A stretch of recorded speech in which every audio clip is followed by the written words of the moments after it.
오늘도 우리를 함께 모여서 예배하게 하신 주님을 찬양합니다. 주님의 평화가 여러분의 삶과 여러분의 마음과 여러분의 한 모든 일 가운데 늘 함께 하시기를 주님의 이름으로 축원합니다. 벌써 여름이 온 것 같아요. 덥죠? 이 더위 가운데서도 여러분들 건강하시고, 특별히 다시 우리 코로나가 확산되어서 우리 교회들이 많이 위축되는 가운데 있는데 함께 기도하면서 이 힘든 시기를 이겨낼 수 있는 우리 모두가 되기를 바랍니다. 우리 에스라 1장과 2장을 보면서 이스라엘의 지난 죄에도 불구하고 여전히 이스라엘을 잊지 못하시고 변함없이 자신의 백성들을 사랑하시고 모든 역사를 통해서 계획하신 일들을 이루어 가시는 하나님, 그리고 그 하나님의 부르심에 순종해서 약속의 땅으로 돌아온 이스라엘 사람들의 희생과 헌신에 대한 이야기를 우리가 함께 나눠 보았습니다. 네, 그렇게 돌아온 이스라엘 사람들이 이 예루살렘에서 성전을 건축하기 위해서 돌아왔지만 모두 예루살렘에 거주한 것은 아니었습니다. 2장의 마지막 절인 70절을 보면은 그들은 각자의 성읍에 살았다라고 이야기하고 있습니다. 아마도 이미 폐허가 되어버린 예루살렘에 이 돌아온 그 많은 백성의 수가 거주하기에는 그 터가 너무 좁았을 것이기도 하고, 또 자신들의 조상의 땅에 대한 권리를 찾기 위해서 각자 자신의 조상들이 살던 그 땅으로 돌아가기도 했을 것입니다. 그런데 이렇게 각자의 성읍으로 돌아가서 6개월 동안의 삶을 살던 그들이 7번째 되는 달, 6개월이 지난 7번째 되는 달에 각자의 성읍으로부터 다시 일제히 예루살렘으로 모여들게 됩니다. 에스라 저자는 모든 이스라엘 백성이 자발적으로 혹은 한 마음으로, 하나된 마음으로 모였다라는 것을 강조하기 위해서 히브리어 원어로 보면은 한 사람처럼 이라는 말을 사용합니다. 이스라엘 사람들이 모인 이 7번째 달은 티슈리월이라고 부릅니다. 이스라엘 절기력으로 보면 티슈리월이라고 불러요. 이 오늘날의 양력으로 보면 9월에서 10월 그 사이입니다.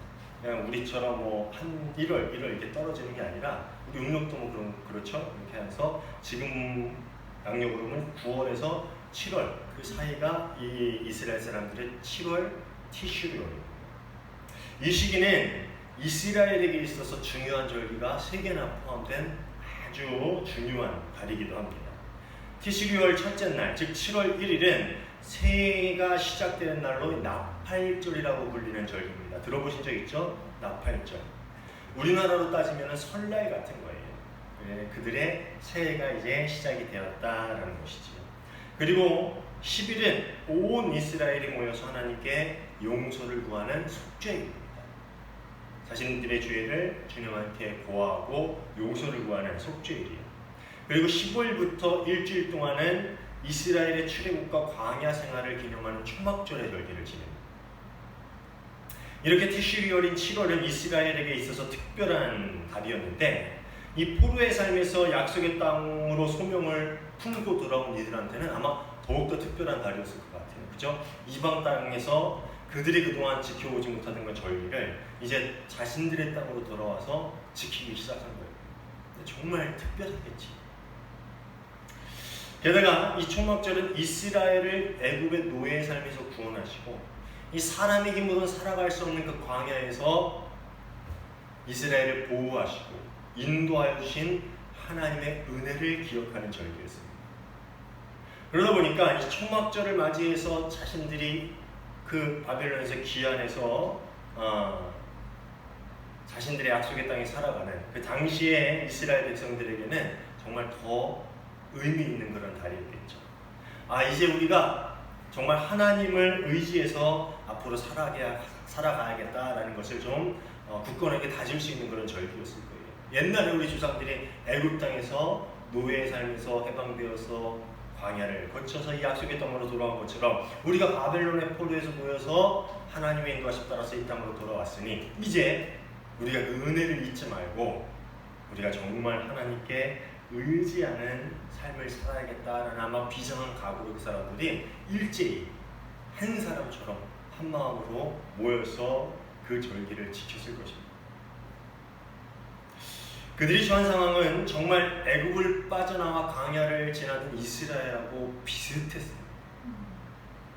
지난주에도 말씀을 드렸지만 이 정치적으로 안정되지 못한 땅에서 살아가다 보니까 돌아와 정착한 이들은 이전부터 살아와서 그 땅에서 뿌리를 박은 이방 주변 사람들에게 위협을 당할지도 모르는 불안한 그런 상황이었습니다. 오늘날처럼 뭐 어딜 가든 경찰이 있고 군인이 있고 이런 상황이 아니었잖아요. 비록 페르시아가 다스리긴 했지만 곳곳 구석구석까지는 그들의 안전을 장담할 수 없는 그런 위험한 처지에 있었습니다.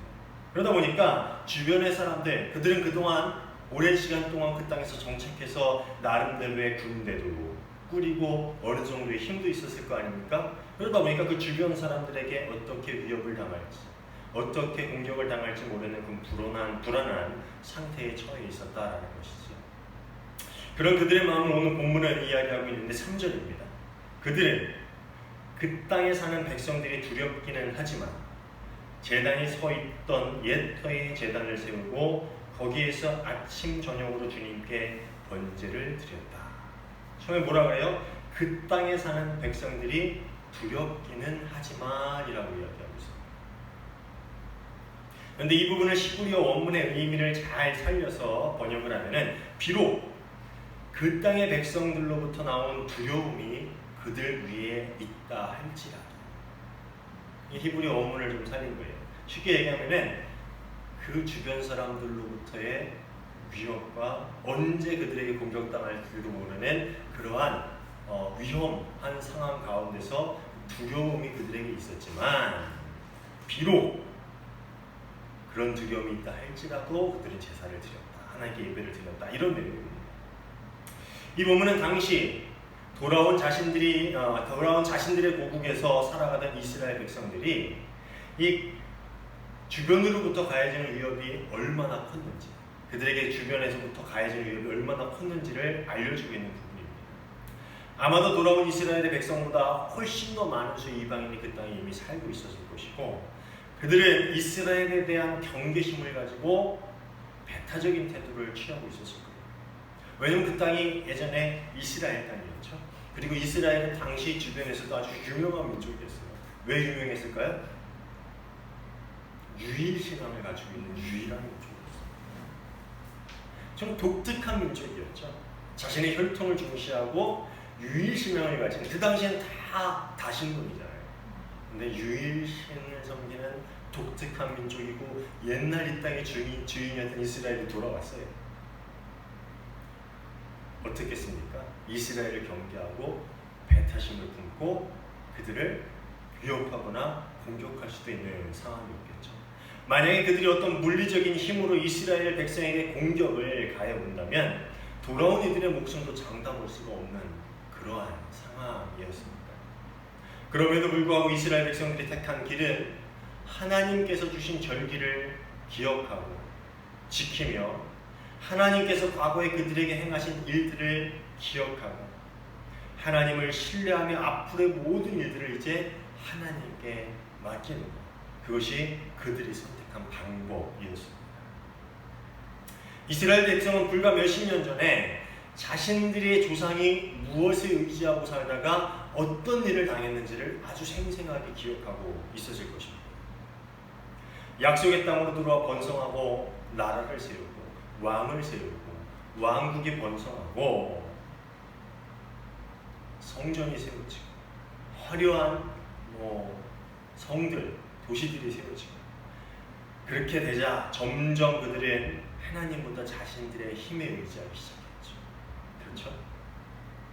저는 이스라엘 왕 중에 이 가장 안타까운 사람이 솔로몬입니다. 솔로몬 하면 어떤 왕으로 기록됩니까? 지혜의 왕이죠. 지혜의 왕. 실제로 이 솔로몬은 남유다의 가장 전성기를 누렸던 왕. 남유다는 아니죠. 그때 통일왕국이니까 통일왕국이었을 때 가장 전성기를 누린 그런 왕입니다. 성경은 그를 전무후무한 지혜를 가지고 부와 영광을 누린 왕이다라고 기록하고 있고요. 열왕기상 3장 12절 13절을 보면 하나님이 이 솔로몬에게 주는 약속이 나와요. 이제 나는 내 말대로 내게 지혜롭고 청명한 마음을 준다. 너와 같은 사람이 너보다 앞에도 없었고 내 뒤에도 없을 것이다. 나는 또한 내가 달라고 하지 아니한 부귀와 영화도 모두 너에게 주겠다. 내 일생 동안 왕 가운데 너와 견줄 만한 사람이 없을 것이다. 뭐예요? 전에도 후에도 없을 만큼의 지혜를 얻었고요. 그가 살아가는 동안에 이 솔로몬과 견줄 만한 왕이 없었어요. 그 주변에서 정말 강한 그러한 왕국을 세운 왕이었다는 것이죠. 하나님께서는 듣는 마음을 구하는 그의 겸손하고 순수한 태도에 네가 구하는 지혜뿐만 아니라 내가 부와 영광까지 너에게 주겠다라고 말씀을 하십니다. 그리고 그는 하나님의 약속대로 엄청난 명성을 얻게 되고요. 또 그와 함께 부와 권력과 영광도 누리게 됩니다. 근데 그게 끝이 아니죠. 그렇지만 그런 말년에 1000명의 후궁을 드립니다. 상상도 안 가는 수죠. 1000명의 후궁. 제가 가끔 농담으로 한 명도 힘든데 이 1000명의 후궁을 드리는데 문제는 이게 아니고요. 그 후궁들이 각자 이방 나라에서 오게 되는데 그 후궁들이 데려온 이방 신을 위한 산당을 지어주기 시작합니다.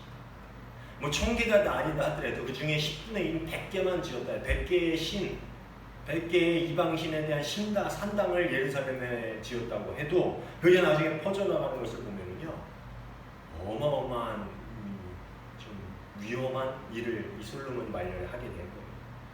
결국 이것이 이스라엘을 타락하게 만드는 결정적인 역할을 하게 돼요. 훗날 성경을 보면은 이 남유다의 왕들이 종교개혁을 합니다. 그런데 뭘 못해요? 산당은 없애지 못했다. 이 이스라엘의 토속 신앙이 거기서 생겨나기 시작합니다. 토속 신앙이라고 하면 이스라엘의 민속 신앙이 거기서부터 생겨나기 시작합니다. 그러다 보니까 이스라엘을 타락하게 만드는 결정적인 역할을 이 산당이 하게 됩니다. 솔로몬은 그 초기에 나는 어리고 나는 어리석고 약한, 미약한 존재니까 하나님 듣는 마음을 제게 주십시오. 하나님을 의지해서 하나님 말씀하시는 대로 듣고 그 말씀대로 내가 살기를 원합니다. 고백했던 마음입니다. 그런데 자기가 힘이 생겨요. 부가 생겨요. 권력이 생겨요. 모두 자기를 우러러보기 시작해요. 그러니까 어떻게 합니까? 이제 하나님을 의지하는 것이 아니라 자신의 힘을 의지하기 시작합니다. 자신의 돈, 부, 지혜를 의지하기 시작합니다. 결국 그 솔로몬의 하나님을 믿고 자신을 의지하는 그러한 태도는 이스라엘을 갈라지게 만들고 또 남유다를 타락하게 만드는 결정적인 이유, 원인이 되고 만다라는 것이죠. 그리고 후에 세워지는 왕들 또한 몇몇을 제외하고 대부분 자신의 힘을 의지해서 살아가게 됩니다. 그리고 이스라엘 백성 또한 그런 길을 걸어가게 되죠. 비록 솔로몬이 성전을 세워 하나님을 예배했지만 시간이 갈수록 하나님께 드려지는 제사는 오늘 본문에서 나오는 것처럼 한마음으로 또 자발적으로 하나님 앞에 나오는 그런 제사가 아니라 의무에 불과하게 됩니다. 그렇게 변질하게 돼요. 어릴 때부터 하던 일이니까, 아니면 우리 조상 때부터 지키던 관습이니까, 남들도 다 하니까 나도 해야지, 이런 생각으로 드리는 아무 의미 없는 제사가 그 성전에서 계속 반복적으로 행해지게 된다라는 것이죠. 하나님을 의지하면서 하나님, 제가 죄를 지었습니다. 용서해 주십시오. 하나님 없이는 제가 살 수 없습니다. 제발 제 삶 가운데 들어오셔서 저를 이끌어 주십시오 라고 그런 마음을 가지고 나와서 드리는 제사가 아니라 정말 의무적으로 드려지는 습관에 불과했다라는 것이죠. 이것이 바벨론으로 끌려가기 전까지 이스라엘 사람들이 드리던 제사고 예배였어요. 그들이 바벨론으로 끌려가기 그 전까지 제사를 안 드렸을까요? 드렸어요. 유월절, 초막절 잘 지켰습니다. 근데 하나님을 섬겼을까요? 섬기지 않았습니다. 그들이 제사를 지냈지만 초막절의 의미, 하나님 없으면 살 수 없습니다라는 의미를 이미 잊어버리고 그들이 의무적으로 나와서 우리 조상 때부터 하던 일입니다. 아니 우리나라의 절기 관습이니까 그냥 그렇게 하게 됩니다. 우리나 설날 무슨 뭐 설날 추석 지키듯이 그렇게 하게 되는 그러한 예배로, 그러한 제사로 변질되고 말았다는 거죠. 결국 왕에서부터 백성에 이르기까지 하나님을 바라보며 의지하는 마음과 삶의 자세를 잃어버린 이스라엘은 그들이 의지하던 세상적인 힘 앞에 무릎을 꿇고 포로가 되어 이방인의 땅으로 끌려가게. 그렇죠. 힘에 의지하는 사람은 결국 그 힘 때문에 무릎을 꿇게 되는 거죠. 그 힘 앞에 무릎을 꿇게 되는 것입니다. 제가 몇 번 설교 중간에 인용을 했는데 예전에 어떤 전도사님 카톡에 나온 건데, 사람을 의지하는 사람은 사람 앞에 무릎 꿇게 되고 하나님을 의지하는 사람은 하나님 앞에 무릎 꿇게 된다. 이스라엘은 세상적인 것에 무릎을 꿇었어요. 그들의 힘을 의지하고 그들의 지혜를 의지했습니다. 그리고 이방 신 앞에서 무릎을 꿇고 그들을 섬기기 시작했어요. 그러니까 어떻게 돼요? 결국 이 세상적인 것 앞에 무너지게 되고 그것의 노예가 되어서 포로의 삶을 살게 되었다는 것이죠. 이것이 이스라엘이 지난 과거의 역사입니다. 돌아온 이스라엘 백성은 이것을 잊지 않았습니다. 그들은 이제 세상의 힘과 지혜를 의지하는 것이 얼마나 어리석은 일인지, 세상의 부귀영화가 얼마나 헛된 것인지를 분명히 알고 있었습니다. 그래서 그들은 현재 자신들이 처한 위험에도 불구하고 그들이 유일하게 바라볼 뿐, 유일하게 의지할 뿐 하나님 앞으로 나오게 된 것이지. 그들이 여전히 세상을 의지하고 그들의 힘을 의지하고, 아니 세상적인 생각과 상식에 의지했다면 그들을 예배드리면 안 되죠. 그 6개월 동안 먼저 뭘 했어야 돼요? 성벽을 쌓았어야 되죠. 아니면 그들이 가지고 있는 부를 가지고 용병을 사서 군대를 만들었어야죠. 뭐라도 했어야 될 거 아닙니까? 아니면 그도 안 되고 이도 저도 안 됐으면은 우리가 유일신 하나님을 섬기는 그런 민족이다라는 것을 세상에 보여주는 이 제단을 쌓고 예배드리는 것을 하지 말았어야 됩니다. 그런데 이제 그들은 세상을 두려워하지 않았습니다. 그들은 세상 앞에 무릎 꿇지 않았어요. 세상의 위협을 두려워하지 않았습니다. 그들은 유일하게 바라볼 뿐, 유일하게 의지할 뿐, 유일하게 그들에게 평안과 안식과 그들에게 기쁨을 가져다 줄 수 있는 분, 하나님 앞으로 나와 하나님께 무릎을 꿇었습니다. 사랑하는 여러분, 오늘 우리가 드리는 예배가 이런 예배가 되기를 원합니다. 습관적으로 의무적으로 드려지는 예배가 아니라 하나님만 의지하고자 나와서 하나님을 만나는 시간, 세상의 모든 것에 대한 나의 헛된 환영과 욕심을 내려놓고 제대로 하나님을 바라보고 하나님의 임재를 경험하는 그런 예배의 시간이 되기를 주님의 이름으로 축원합니다. 돌아온 이스라엘 백성은 그들이 현재 처한 위협 속에서도 기쁨으로 예배를 드리고 기쁨으로 성전의 재건을 준비합니다. 그들의 마음에 두려움이 아닌 기쁨이, 불안이 아닌 평안이 가득했을 것입니다. 왜요? 세상이 바뀌었어요? 아니, 세상은 그대로였어요. 그들을 위협하는 존재들은 여전히 그대로 있었습니다. 그러나 그럼에도 불구하고 현실은 그대로이지만 그들의 마음은 기쁘고 행복하고 평안했습니다. 왜냐하면 그들이 하나님을 만나고 그들이 그들과 함께, 하나님이 그들과 함께 할 것을 신뢰했기 때문이지. 하나님을 만나고 하나님과의 관계가 회복되고 이제 하나님이 다스리는 삶 가운데로 그들이 들어갔기 때문입니다.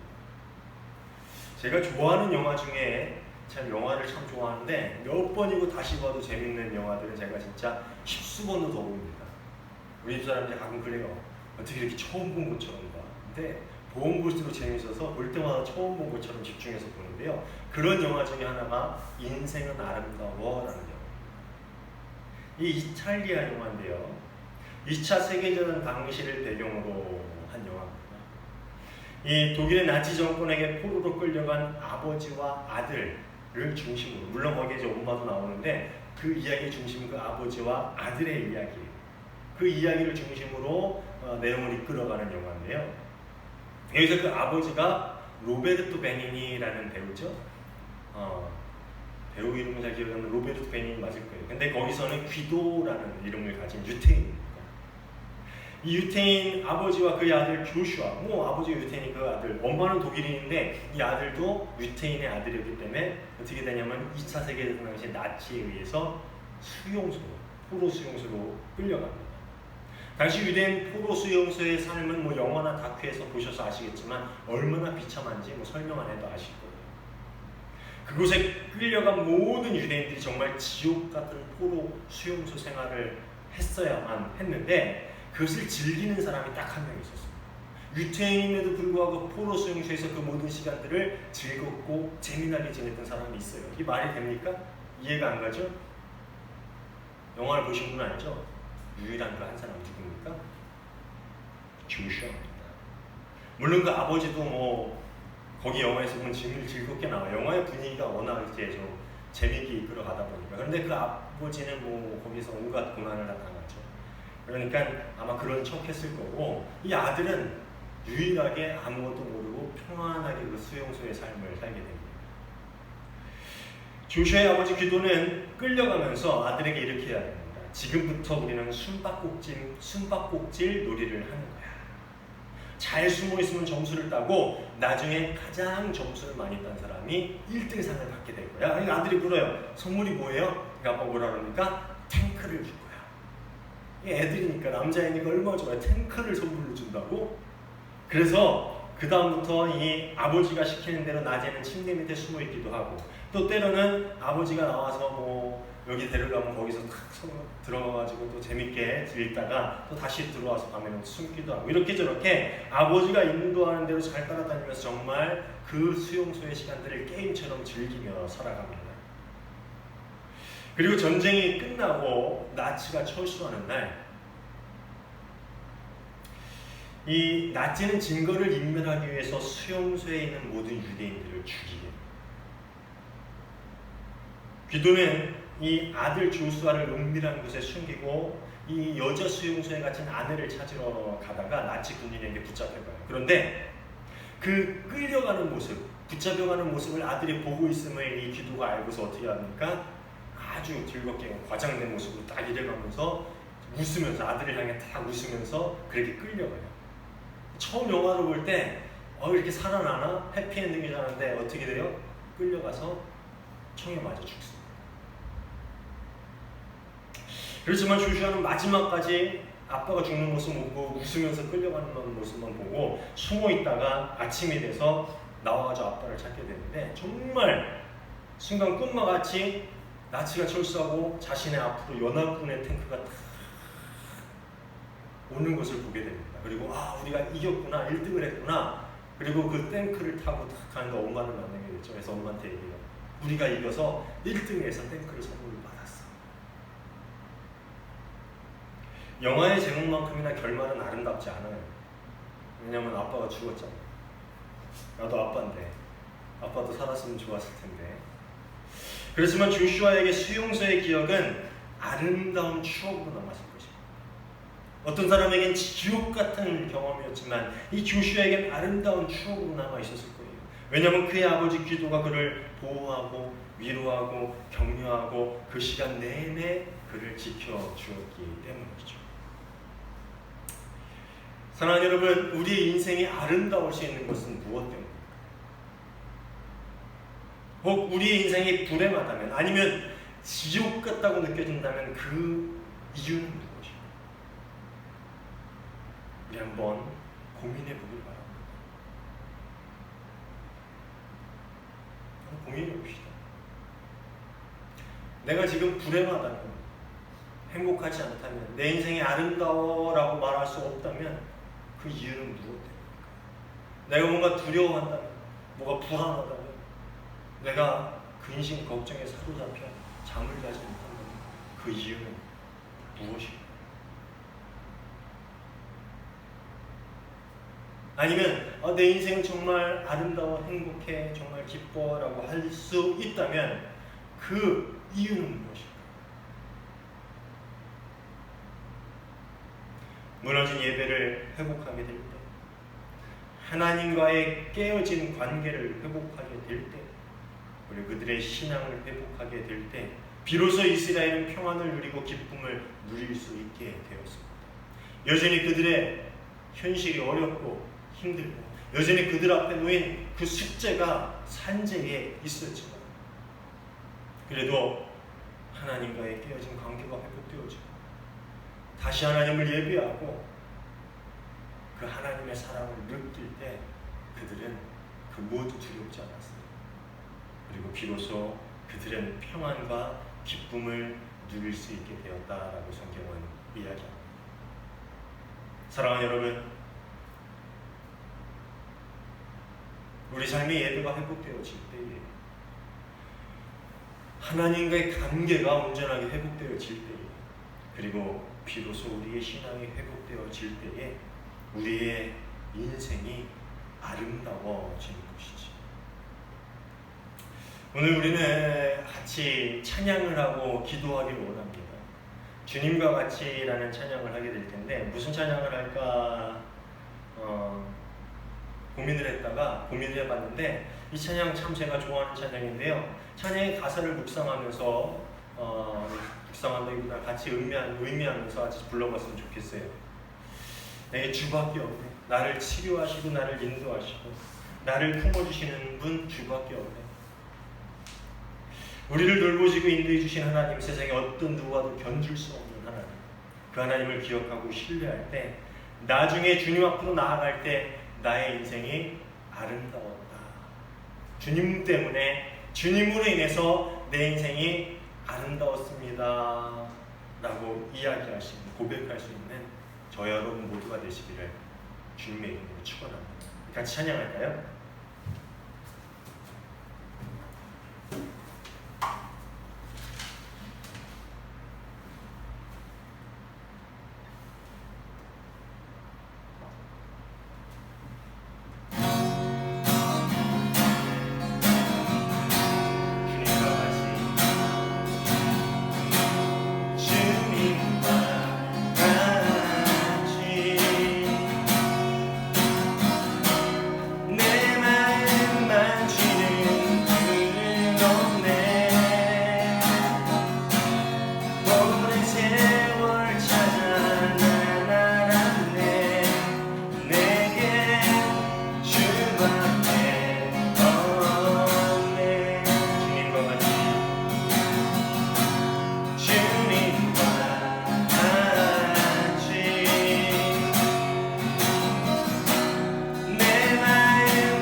세상 가운데 참 평안과 기쁨과 행복을 주시는 분 주님밖에 없습니다. 그 주님을 만나기를 원합니다. 그 주님만을 의지하기를 원합니다. 주님 안에서 참 기쁨과 행복을 누리길 원합니다. 우리 같이 고백하겠습니다. 기도합니다.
하나님 감사합니다. 저희를 주님께로 인도하시고 세상이 줄 수 없는 평안과 기쁨을, 행복을 허락하여 주심에 감사를 드립니다. 이제 저희 세상 바라보지 않기를 원합니다. 세상의 일로 인해 두려워하거나 근심하거나 걱정하거나 그 때문에 세상에 무릎 꿇지 않기를 원합니다. 하나님을 예배하며 하나님과의 관계 가운데서 주님 주시는 참 평화와 기쁨과 행복을 누리며 살아갈 수 있는 주님의 복된 자녀들 되게 하여 주옵소서. 우리 삶 가운데 늘 함께 하시는 주님을 찬양하고 주님께 영광 돌리며 예수님 이름으로 기도하옵나이다. 아멘.